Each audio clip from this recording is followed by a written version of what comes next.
आता आपल्यासोबत प्रवीण दरेकर आपण त्यांच्याशी बोलणार आहोत। एकीकडे संजय राऊत हे केंद्रीय गृहमंत्री अमित शहा यांच्या राजीनाम्याची मागणी करतायत। पवार मात्र म्हणतायत की सध्या राजीनामा घ्यायचा की नाही हा विषय महत्त्वाचा नाही आहे, तर हल्ला का झाला हे शोधणं गरजेचं आहे। त्यामुळे मतभेद आहेत असं म्हणावं। मला वाटतं यावरूनच संजय राऊत किती अपरिपक्व आहेत हे दिसून येतं। कारण शेवटी पवार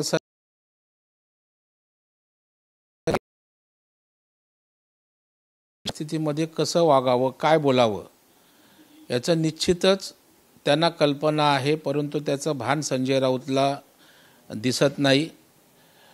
आणि अमित शहांच्या बाबतीत ते जे काही वक्तव्य करत आहेत, अमित शहा देशासाठी काय आहेत हे देशवासियांनी अनेक प्रसंगातनं पाहिलेलं आहे।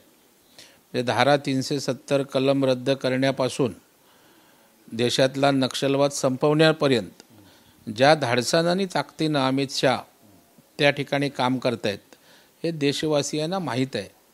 आणि 100% जेव्हा जशास तसं उत्तर त्या ठिकाणी दिलं जाईल तेव्हा संजय राऊतांना या ठिकाणी अमित शहांचं कौतुकच करावं लागेल एवढा मला पूर्ण विश्वास आहे। पवार साहेब यांना असा पण प्रश्न विचारण्यात आला की जेवढे व्हिडिओ व्हायरल होत आहेत सध्या, जे पर्यटक तिथे गेले होते ते म्हणतात की धर्म विचारला आणि मग गोळी झाडण्यात आली। हा प्रश्न पवारांना विचारला, ते म्हणतात याबाबत माहिती नाही आहे। उलट ते म्हणतात की याबाबत पूर्वी अशी धर्माबद्दलची चर्चा नव्हती, मग आता चर्चा का होते, प्रतिप्रश्न उपस्थित करतायत। कसं पाहता? मला वाटतं या संदर्भामध्ये राज्याच्या मुख्यमंत्र्यांनी सुद्धा स्पष्ट भूमिका मांडली की जी लोक त्या ठिकाणी गेले होते, ज्यांचे नातेवाईक त्या ठिकाणी मृत्युमुखी पडलेले आहेत, ते सांगतायत ना की प्रत्येकाला धर्म विचारला जात होता, त्या ठिकाणी अल्लाचे नारे द्या सांगितले जात होते। आणि जर हे काय भारतीय जनता पार्टी सांगत नाही किंवा कुठले पक्ष सांगत नाहीत, तर त्या मृत जे झालेत त्यांचे नातेवाईक सांगतायत। त्याच्यामुळे पवारसाहेबांनी मला वाटतं त्या नातेवाईकांशी जरा बोलून घ्यावं। हे नातेवाईक बोलत आहेत, आम्ही कोण बोलत नाही, परंतु पुरोगामित्वाचं त्यांचं जे काही आहे ते मी अजून त्याच्यावर ठाम आहे हे दाखवण्याचा त्यांचा प्रयत्न आहे। परंतु देशाच्या मुळाशी जेव्हा गोष्टी येतात तेव्हा सगळ्या झूल बाहेर काढल्या पाहिजेत। पण जयंत पाटील यांनी तर वेगळा प्रश्न उपस्थित केला की जिथे हल्ला झाला त्या ठिकाणी संरक्षण का नव्हतं, संरक्षण असायला पाहिजे होतं, ही चूक झाली असं पण म्हणतात ते। नाही, या संदर्भामध्ये सरकारनं पण भूमिका स्पष्ट केलेली आहे कालच्या बैठकीमध्ये।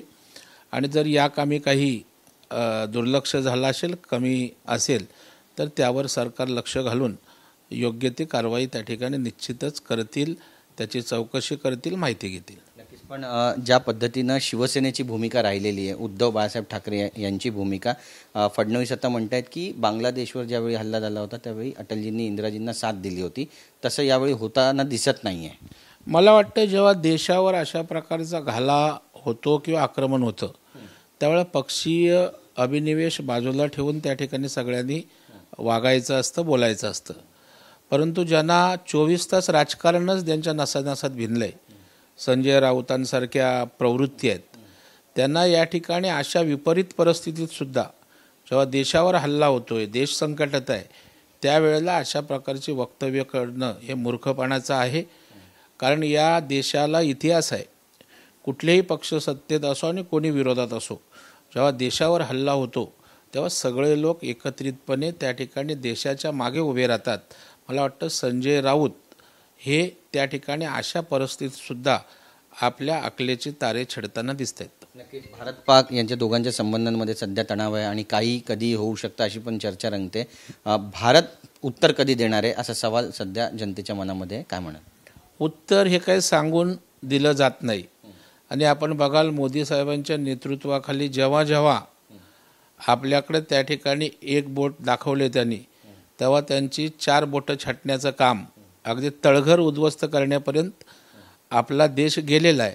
आता तर आपण सामर्थ्यशाली त्या ठिकाणी आहोत आणि त्याच्यामुळे नक्कीच आपण बघाल अमित भाईंनी सुद्धा वक्तव्य केलं आहे, मोदीसुद्धा बोललेत, याचं उत्तर दिलं जाईल आणि त्याच्यामुळे निश्चितच सडेतोड उत्तर दिलं जाईल, याच अजिबात शंका नाही।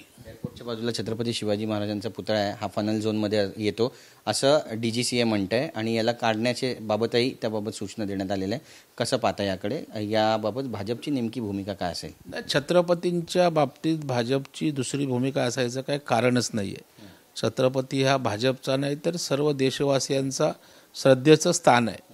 आता DGCAने काय म्हटलं या संदर्भात राज्याचे मुख्यमंत्री समजून घेतील, परंतु त्या ठिकाणी छत्रपतींचा पुतळा हे आमच्या सगळ्यांचं श्रद्धास्थान आहे असं सहजासहजी असं कोण सांगतं म्हणून हटवलं जाणार नाही, कारण बसवताना सगळ्या गोष्टींची काळजी घेऊनच पुतळा बसवलेला असणार. मनसेबाबतचा प्रश्न आहे. मनसेचं आज प्रतिसभागृह होतं आणि याकडे भाजपनं पाठ फिरवली आहे.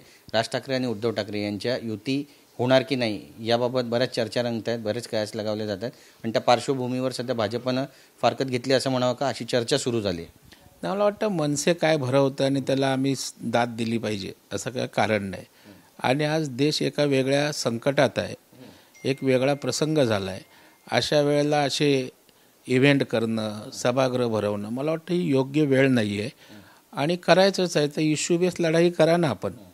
आणि डुप्लिकेट सभागृह भरवण्यापेक्षा सभागृहात जाण्यासाठी काम करा, लोक तुम्हाला सभागृहात पाठवतील.